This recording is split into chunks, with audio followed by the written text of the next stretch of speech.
Hello, ഇന്നത്തെ നമ്മുടെ video എന്ന് പറയുന്നത് എത്ര കറുത്തിരണ്ട മുഖമാണെങ്കിലും മുഖം വെളുക്കാൻ നിങ്ങളുടെ മുഖത്തുള്ള പാടുകൾ മാറി നല്ല പാല് പോലെ തിളങ്ങാനും വേണ്ടിയിട്ട് സഹായിക്കുന്ന ഒരു അടിപൊളി ക്രീം ഉണ്ടാക്കുന്ന വീഡിയോ ആണിത്. നിങ്ങളുടെ എല്ലാവരുടെ വീട്ടിലും അവൈലബിൾ ആയിട്ടുള്ള സാധനങ്ങൾ മാത്രമേ ഉള്ളൂ. ആദ്യം തന്നെ നമുക്ക് വേണ്ടത് ഒരു 1.5 ടേബിൾ സ്പൂണോളം ഉലുവ എല്ലാവരുടെ വീട്ടിലും ഉണ്ടാവും. ഒരു 1.5 ടേബിൾ സ്പൂണോളം ഉലുവ എടുക്കുക. അതിലേക്ക് നമുക്ക് ഒരു 1/2 കപ്പോളം വെള്ളം ഒഴിച്ചു കൊടുക്കുക കേട്ടോ.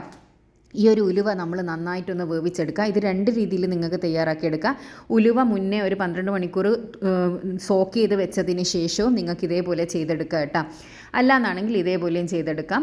ഒരു പാത്രം അടുപ്പത്ത് വെച്ചതിന് ശേഷം ഈ ഉലുവയും വെള്ളവും കൂടി ഇട്ടിട്ട് നന്നായിട്ടൊന്ന് തിളപ്പിക്കുക മീൻസ് നമ്മൾ ഒഴിച്ച വെള്ളം ഏകദേശം ഒന്ന് വെറ്റി വരണം. അതായത് നമ്മുടെ ഉലുവയിൽ നിന്ന് അതിൻ്റെ സത്ത് നന്നായിട്ട് വെള്ളത്തിലേക്ക് ഇറങ്ങുന്ന രൂപത്തിൽ വേണം നമ്മളിത് വേവിച്ചെടുക്കാൻ വേണ്ടിയിട്ട്. അപ്പോൾ ഈ വെള്ളത്തിൻ്റെ കളറ് ആ ഒരു ഉലുവേൻ്റെ കളറായിട്ട് മാറി വരും. ആ ഒരു സമയം വരെ നമ്മൾ ഇതൊന്ന് തിളപ്പിച്ചെടുക്കണം കേട്ടോ. നന്നായി തിളക്കണം. നന്നായി തിളച്ചാൽ മാത്രമേ അതിൻ്റെ സത്ത് നന്നായിട്ടൊന്ന് ഇളകി വരൂ. ഇങ്ങനെ തിളച്ച് വന്നതിന് ശേഷം അതരിച്ച് അതിൻ്റെ വെള്ളം എടുക്കുക. ഇപ്പം കണ്ടോ, വെള്ളം നല്ല ആ ഒരു ഉലുവേൻ്റെ കളറ് കിട്ടിയിട്ടുണ്ട്. ഈ ഒരു കളറിൽ നമുക്ക് ആ വെള്ളം കിട്ടണം. അതിൻ്റെ സത്ത് മൊത്തം ഇറങ്ങിയതാണിത്. ഇനി മറ്റൊരു പാത്രത്തിലേക്ക് ഒരു 1.5 ടേബിൾ സ്പൂണോളം അലോവേര ജെല്ല് നിങ്ങൾ എടുക്കുക. വീട്ടിലുള്ള അലോവേര ജെല്ല് എടുത്താൽ നിങ്ങൾക്ക് ഷെൽഫ് ലൈഫ് കിട്ടൂല. ഈ ക്രീം ഉണ്ടാക്കി വെച്ച് ഒരു 3-5 ദിവസം സൂക്ഷിക്കണം എന്നുണ്ടെങ്കിൽ നിങ്ങൾ പുറത്തുനിന്ന് വാങ്ങിയ അലോവേര ജെല്ല് തന്നെ എടുക്കണം. ഇതിലേക്ക് 1 ടേബിൾ സ്പൂണോളം നമ്മൾ നേരത്തെ തയ്യാറാക്കി വെച്ചിരിക്കുന്ന ഉലുവേൻ്റെ വെള്ളവും കൂടി ഒഴിച്ചിട്ട് നന്നായിട്ടൊന്ന് മിക്സ് ചെയ്തെടുക്കുക. നമ്മുടെ അലോവേര ജെല്ല് ഈ ഉലുവേൻ്റെ വെള്ളത്തിൽ നന്നായിട്ട് മിക്സായിട്ട് കിട്ടണം. അതിന് വേണ്ടിയിട്ട് നന്നായിട്ടൊന്ന് മിക്സാക്കി എടുക്കുക.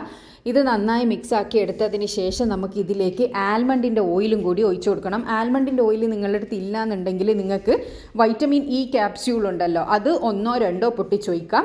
അതിന് മുന്നേ നമുക്ക് 1 ടേബിൾ സ്പൂണോളം ഗ്ലിസറിൻ ഒഴിച്ചു കൊടുക്കാം. ഗ്ലിസറിൻ ഒന്നും നിങ്ങളെ വീട്ടിലില്ല എന്നാണെങ്കിൽ വളരെ ചീപ്പ് റേറ്റിന് കിട്ടുന്ന സാധനമാണ് ഗ്ലിസറിൻ അല്ല. അതെല്ലാം വാങ്ങി വെക്കുകയെന്നാണെങ്കിൽ സ്കിൻ കെയർ ചെയ്യുന്നവർക്ക് ഒരുപാട് യൂസ്ഫുള്ളാണ്.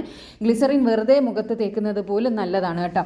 അപ്പോൾ ഞാനിത് ആൽമണ്ടിൻ്റെ ഓയിലാണ് 1 ടേബിൾ സ്പൂണോളം അടുത്തതായിട്ട് ഒഴിച്ചത്. ആൽമണ്ടിൻ്റെ ഓയിലിന് പകരം നിങ്ങൾക്ക് വൈറ്റമിൻ ഇ ക്യാപ്സ്യൂളും യൂസ് ചെയ്യാം.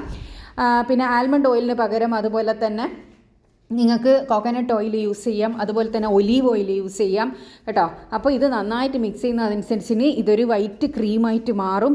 ഇത് കുറച്ച് നേരം വെക്കുന്നതിന് ഇതിൻ്റെ കട്ടി കൂടും കേട്ടോ. ഇനി നല്ല വാട്ടറി ആയിട്ടുള്ളതാണ്. കുറച്ചും കൂടി അലോവേര ജെല്ലിട്ടിട്ട് നിങ്ങൾ മിക്സ് ചെയ്യാനാണെങ്കിൽ അത് കറക്റ്റ് ഒരു ക്രീമി കൺസിസ്റ്റൻസിയിൽ കിട്ടും. ഇതുപോലുള്ള ഒരു എയർ ടൈറ്റുള്ള ഗ്ലാസ് കണ്ടെയ്നറിൽ സൂക്ഷിക്കുകയാണെങ്കിൽ നല്ലതാണ്. നിങ്ങൾക്കിത് ഫ്രിഡ്ജിൽ വെച്ചും സൂക്ഷിക്കുക, പുറത്ത് വെച്ചും സൂക്ഷിക്കാം.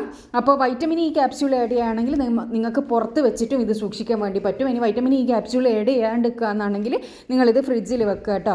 രാത്രി കിടക്കുന്നതിൻ്റെ മുന്നേ മുഖത്ത് ഇതേപോലെ ഡോട്ടായിട്ട് സാധാരണ നിങ്ങളൊരു ഫെയർനെസ് ക്രീം എങ്ങനെയാണോ തേക്കുക അതേപോലെ തന്നെ തേച്ചിട്ട് കിടന്നാൽ മതി. എന്നിട്ട് രാവിലെ കഴുകുന്നത് സാധാ മുഖം കഴുകുന്നത് പോലെ കഴുകിയാൽ മതി. മുഖത്തുള്ള കറുത്ത പാട് കരുവാളിപ്പ് മാറി മുഖം നല്ല നിറവും തിളക്കവും വരാനും മുഖം ചെറുപ്പം നിലനിർത്താനും സഹായിക്കുന്ന നല്ലൊരു ക്രീമാണിത്. എല്ലാവരും ഒന്ന് തയ്യാറാക്കി നോക്കുക. വളരെ പെട്ടെന്ന് തയ്യാറാക്കി എടുക്കാനും വേണ്ടി പറ്റും. നിങ്ങളുടെ വീട്ടിൽ ഗ്ലിസറിൻ ഒന്നും ഇല്ല എന്നുണ്ടെങ്കിൽ വളരെ ചീപ്പ് റേറ്റിന് നിങ്ങൾക്ക് കിട്ടും. ഞാനതിവിടെ ടാഗ് ചെയ്യുക പ്രോഡക്റ്റ്. നിങ്ങൾക്ക് വേണമെന്നുണ്ടെങ്കിൽ അത് ക്ലിക്ക് ചെയ്താൽ അഫോർഡബിൾ ആയിട്ടുള്ള പ്രൈസിൽ നിങ്ങൾക്കത് ഓൺലൈനിൽ പർച്ചേസ് ചെയ്യാൻ പറ്റുന്നതാണ്. അപ്പോൾ എല്ലാവരും ഇതൊന്ന് ട്രൈ ചെയ്ത് നോക്കുക. ട്രൈ ചെയ്തതിന് ശേഷം നിങ്ങളുടെ അഭിപ്രായം അറിയിക്കാൻ വേണ്ടി മറക്കരുത്. ഇതുപോലെ യൂസ്ഫുൾ ആയിട്ടുള്ള ഒരുപാട് വീഡിയോസ് ഞാൻ ചാനലിൽ ഇട്ടിട്ടുണ്ട്. കാണാൻ ഇഷ്ടപ്പെടുന്നവരാണെങ്കിൽ ചാനലൊന്ന് സബ്സ്ക്രൈബ് ചെയ്യുക. അടുത്തുള്ള ബെൽ ബട്ടൺ കൂടി ക്ലിക്ക് ചെയ്യാനാണെങ്കിൽ ഞാൻ ഫ്യൂച്ചറിലിടുന്ന വീഡിയോസ് എല്ലാം നിങ്ങൾക്ക് നോട്ടിഫിക്കേഷനായിട്ട് ലഭിക്കുന്നതായിരിക്കും. അപ്പോൾ അടുത്ത നല്ല വീഡിയോ ആയിട്ട് വീണ്ടും കാണാം. Thanks for watching.